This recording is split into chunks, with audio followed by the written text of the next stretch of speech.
तो hello guys, आप सबका स्वागत है फैंटास्टिक स्टॉक मार्केट में। तो आज सेकंड हाफ में अच्छा खासा हमें फॉल देखने को मिला निफ्टी में। अगर हम लोग निफ्टी का चार्ट देखें तो कल भी 25,120 का जो एरिया है वहाँ से सेलिंग देखने को मिली थी, और आज भी जो है मरते मरते इसने जो है 3 घंटे में 25,120 के आसपास गया ये, और फिर वापस वहाँ से फिर ज़बरदस्त सेलिंग आई। ठीक है, अब देखो एक चीज़ हुई क्या है यहाँ पे। एक तो एम पैटर्न बना है, ठीक है, आप लोग देखें यहाँ एम पैटर्न बना है, एम पैटर्न का ब्रेकडाउन भी मिला है। ठीक है, दूसरी बात क्या है, यहाँ पर जो है निफ्टी एकदम 20 मूविंग एवरेज के पास आ गई है, बिल्कुल 20 मूविंग एवरेज के पास। और जो 20 मूविंग एवरेज है वो पिछले बहुत टाइम से सपोर्ट दे रही है। ठीक है, पिछले बहुत टाइम से सपोर्ट दे रही है। यहाँ भी इसके ऊपर निकल गया था तो काफ़ी अच्छी रैली आई थी। ठीक है, यहाँ भी जो है 20 मूविंग एवरेज के पास आया निफ्टी तो एक बाउंस आया। तो अगर ये 20 मूविंग एवरेज कल ब्रेक हो जाता है क्लोजिंग बेसिस पे, ठीक है, क्लोजिंग बेसिस पे अगर ये 20 मूविंग एवरेज ब्रेक हो जाता है, 24,840 के नीचे क्लोजिंग आ जाती है, तो ये काफ़ी नेगेटिव रहेगा। और फिर आप लोग जो है देर सवेर ये जो लोअर बोलिंजर बैंड है इसे टेस्ट होता हुआ देखेंगे, जो कि है 24,400 पर। ठीक है, 24,400 पर। तो इसलिए कल क्या है, आपको 24,840 का जो लेवल है उसका ध्यान रखना है। अगर 24,840 के नीचे डेली कैंडल क्लोज हो जाती है तो बहुत हाई चांस बन जाएगा कि भाई देर सवेर हम लोग 24,400 को देख लें। ठीक है, अब इंट्राडे की बात कर लेते हैं। उसके लिए मैं 1 घंटे का टाइम फ्रेम लगा देता हूँ। तो देखो इंट्राडे में 24,860 एक सपोर्ट लेवल है। ठीक है, 24,860 एक सपोर्ट लेवल है। आप लोग देखें पिछली बार भी जो है निफ्टी ने यहाँ काफ़ी कंसोलिडेशन की थी लेकिन फिर बाउंस दे दिया था। तो इस बार भी हो सकता है कि यहाँ पे काफ़ी कंसोलिडेशन करे और दोबारा बाउंस दे दे। ठीक है, तो 24,860 एक काफ़ी इंपॉर्टेंट लेवल रहेगा इंट्राडे के लिए।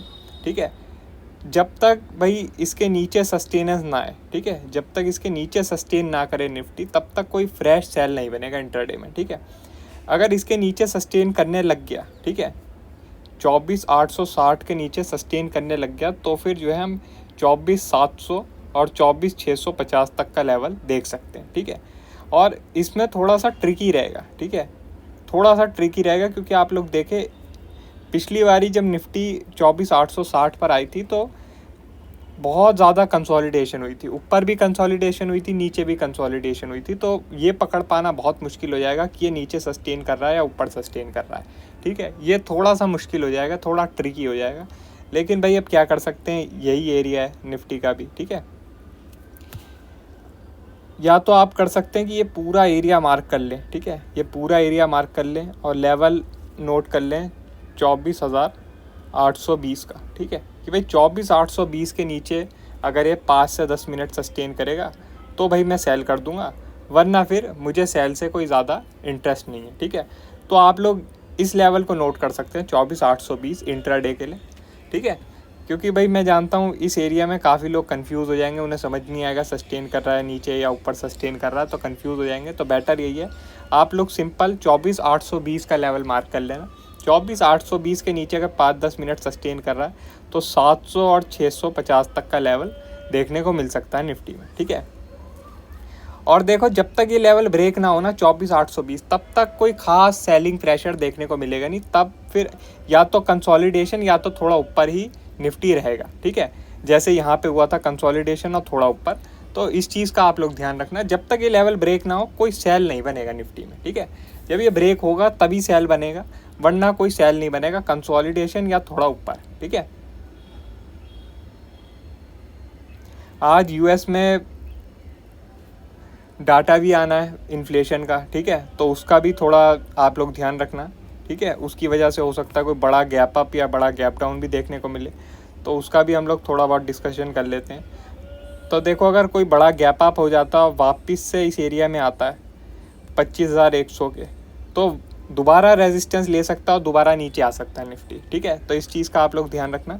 25,100 एक रेजिस्टेंस लेवल रहेगा, यहाँ पर अगर आता है वापस से निफ्टी फिर गिर सकता है। ठीक है, और अगर गैप डाउन ही हो जाता है तो भाई ऐसा नहीं है गैप डाउन में आप लोग एकदम सेल कर देना, थोड़ा वेट करना कि भाई थोड़ा ऊपर आए, ठीक है, और फिर कोई रिजेक्शन आता हुआ दिखे आप लोगों को तब सेल कर सकते हैं 700 और 650 के टारगेट के लिए, ठीक है। अब ज़रा हम थोड़ा बैंक निफ्टी के बारे में बात कर लेते हैं। बैंक निफ्टी भी अपनी 20 मूविंग एवरेज पे है। बैंक निफ्टी में तो देखो मेरे हिसाब से आप लोगों को थोड़ा वेट करना चाहिए। ये एक ज़ोन है बैंक निफ्टी का, सपोर्ट ज़ोन है। इसमें क्या है, आपको 50,800 का जो लेवल है उसे ब्रेक होने का वेट करना चाहिए। 50,800 के नीचे अगर बैंक निफ्टी निकल गया तो इस दफ़े बहुत हाई चांस रहेगा कि आप लोग 50,200 तक का लेवल देख लें, ठीक है, 50,200 का लेवल देख लें, ठीक है। तो इसलिए आप लोग सिंपल जो है 50,800 को मार्क कर लो। 50,800 के नीचे अगर बैंक निफ्टी मिलता है तो 50,200 के लिए प्ले कर सकते हैं, वरना बैंक निफ्टी में कुछ ऐसा दिख नहीं रहा है कि भाई सेलिंग आ जाएगी। 50,800 के नीचे अगर आएगा तभी कोई बढ़िया सेल ऑफ दिखेगा, ठीक है। अब थोड़ा बहुत तेज़ी की बात कर लेते हैं।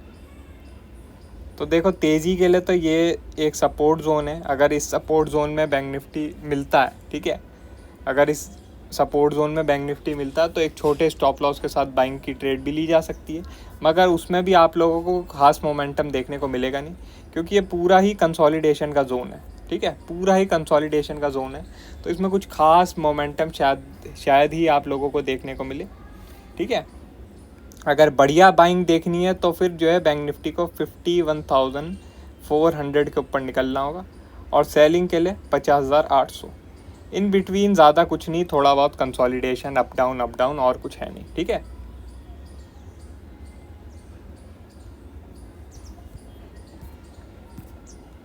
बाकी तो आज यूएस मार्केट ही वही बताएगा, आज उसका इन्फ्लेशन डाटा ही बताएगा कि कल किस तरफ मोमेंटम रह सकता है, ठीक है। तो यूएस मार्केट पर आप लोग आज नज़र बनाए रखना। बाकी भी जो भी अपडेट रहेगी मैं आपको टेलीग्राम में बता दूंगा। वीडियो अच्छी लगी हो तो लाइक कर देना, और चैनल पर नए हो तो सब्सक्राइब कर देना। आज के लिए बस इतना ही, थैंक यू।